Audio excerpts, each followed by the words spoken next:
मखेद है। ये सब मक्खियाँ बड़ी है, तुम बेचोगे त्योहार में? तुम खाओगे ये मिठाई? रक्षाबंधन का त्योहार करीब है, बाजारों में मिठाइयों की मांग बढ़ चुकी है। लेकिन इसी बीच उत्तराखंड के सुल्तानपुर पट्टी से सामने आई तस्वीरें मिठाई खरीदने वालों के होश उड़ा सकती है।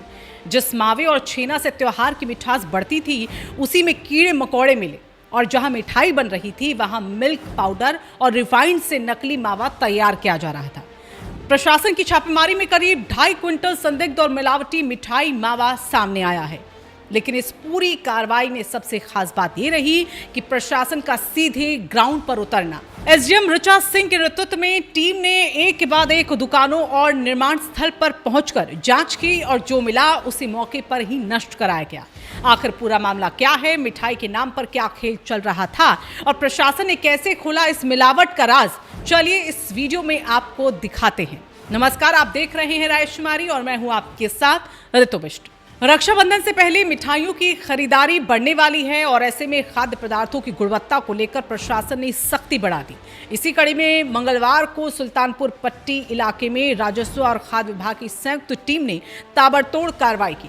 कार्रवाई की कमान संभाली उप जिलाधिकारी ऋचा सिंह ने और टीम सबसे पहले पहुंची उत्तराखंड स्वीट्स। यहां जांच के दौरान जो सामने आया उसने टीम को भी हैरान कर दिया। करीब 50 किलो खोया और छेना से बनी मिठाइयों में कीड़े मकोड़े पाए गए। यानी जिस मिठाई को लोग परिवार और रिश्तेदारों के साथ त्योहार में बांटने के लिए खरीद सकते थे, उसकी गुणवत्ता पर ही बड़ा सवाल खड़ा हो गया। मखेद है। ये सब मक्खियाँ बड़ी है, तुम बेचोगे त्योहार में? तुम खाओगे ये मिठाई? प्रशासन ने मामले को गंभीरता से लिया। संदिग्ध मिठाइयों को मौके पर ही नष्ट कराया गया। खोए के नमूने जांच के लिए गए और गंदगी को लेकर चालान की कार्रवाई भी की गई। लेकिन असली खुलासा इसके बाद हुआ। टीम पहुंची कुलदीप गुप्ता स्वीट्स पर। यहां जांच के दौरान मिल्क पाउडर और रिफाइंड के मावा तैयार किए गए जाने की बात सामने आई है और पूछताछ में दुकान संचालक ने भी मिल्क पाउडर और रिफाइंड से नकली मावा तैयार करने की बात को स्वीकार किया। अब जरा बरामदगी का जो आंकड़ा है उसको भी सुन लीजिए। करीब 80 किलो मिलावटी खोया, करीब 40 किलो मिलावटी बर्फी और साथ ही लगभग 1.5 क्विंटल मिलावटी केक लॉन्च टीम के हाथ लगा है। यानी त्योहार की मिठास के बीच मिलावट का एक ऐसा खेल सामने आया जो सीधे लोगों की सेहत से जुड़ा हुआ है। प्रशासन ने यहां भी सिर्फ कागजी कार्रवाई तक मामले को सीमित नहीं रखा, बल्कि उस मामले में सैंपल लिए गए और फिर संबंधित मिठाइयों तथा मावे को नष्ट कराया गया। मामले में जुर्माने की कार्रवाई की गई और जबकि खाद्य विभाग की ओर से अलग से कानूनी कार्रवाई की बात भी इस मामले में कही गई है। सहायक आयुक्त खाद्य सुरक्षा ललित मोहन पांडे के मुताबिक बिना लाइसेंस मिठाई का निर्माण, खुले में मिठाई बेचना और गलत पदार्थों का इस्तेमाल करने जैसे मामलों में संबंधित लोगों के खिलाफ केस दर्ज कराया गया है। करीब 2.5 क्विंटल मिठाई को नष्ट किया गया है और 2 लाख रुपए तक के जुर्माने की संतुति भी इसमें की गई है। अब सबसे बड़ी चिंता यहाँ पर यह है कि जांच के दौरान ऐसी जानकारी भी सामने आई कि बाहरी क्षेत्रों से रिफाइंड और मिल्क पाउडर से तैयार मावे के पदार्थ दुकानों तक पहुँच रहे हैं। यानी कि सवाल जो है वो सिर्फ एक दुकान या फिर एक इलाके का नहीं है, बल्कि सवाल उस सप्लाई की चेन का भी है जिसके जरिए मिलावटी मावा बाजार तक पहुंच रहा है। और इसी वजह से एसडीएम ऋचा सिंह ने साफ कर दिया है कि ये जो कार्रवाई है वो यहीं पर रुकने वाली नहीं है। मिलावटी खाद्य पदार्थों के खिलाफ अभियान को आगे भी यूं ही जारी रखा जाएगा और लोगों की जिंदगी से खिलवाड़ करने वालों पर कठोर से कठोर कार्रवाई भी की जाएगी। इसको खिला के मार रहे हो तुम ये? हाँ? तुम खाओगे?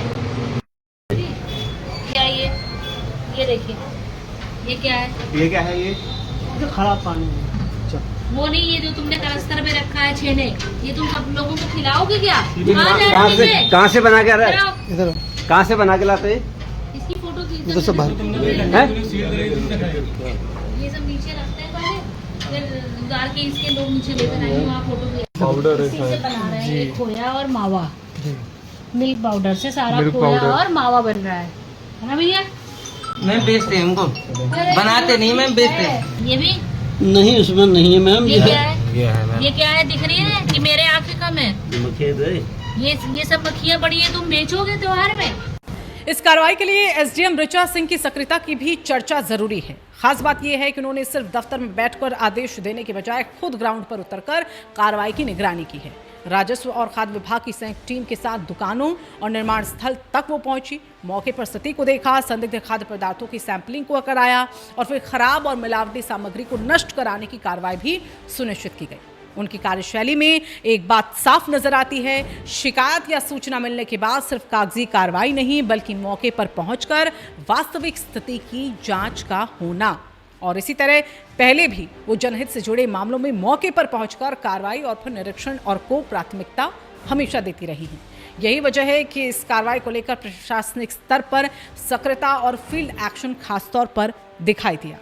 रक्षाबंधन जैसे त्योहार के वक्त पर इस तरह की कार्रवाई इसलिए भी यहाँ पर महत्वपूर्ण है क्योंकि इस दौरान मिठाइयों की बिक्री कई गुना ज़्यादा बढ़ जाती है। ऐसे में ग्राहक अक्सर स्वाद, पैकिंग और फिर कीमतों को देखते हैं, लेकिन मिठाई के अंदर क्या इस्तेमाल हुआ है ये पता लगाना आम आदमी के लिए आसान नहीं होता।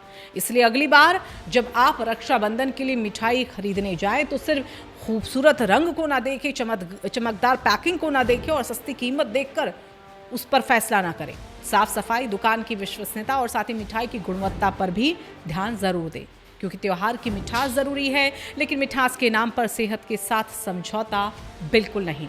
और प्रशासन के लिए भी चुनौती अब यही है कि 1-2 छापों के बाद अभियान धीमा ना पड़े बल्कि उस सप्लाई चेन तक पहुंचा जाए जहां से मिलावटी मावा और साथ ही दूसरे संदिग्ध खाद्य पदार्थ बाजारों में पहुंच रहे हैं, आ रहे हैं। सुल्तानपुर पट्टी की इस कार्रवाई ने एक बात तो साफ कर दी कि त्योहार की आड़ में मिलावट का खेल खेलने वालों पर अब प्रशासन की नजर पहुंच गई है। और अगर आपको लगता है कि ऐसी कार्रवाई लगातार होनी चाहिए और लोगों को मिलावटी मिठाइयों से बचाने के लिए ऐसी खबरें ज़्यादा से ज़्यादा लोगों तक पहुंचनी चाहिए तो आप इस खबर को लाइक ज़रूर करें, शेयर करें, हर किसी तक ये खबर को ज़रूर पहुंचाएं और हाँ, रायशुमारी को सब्सक्राइब और फॉलो करना बिल्कुल ना भूलें।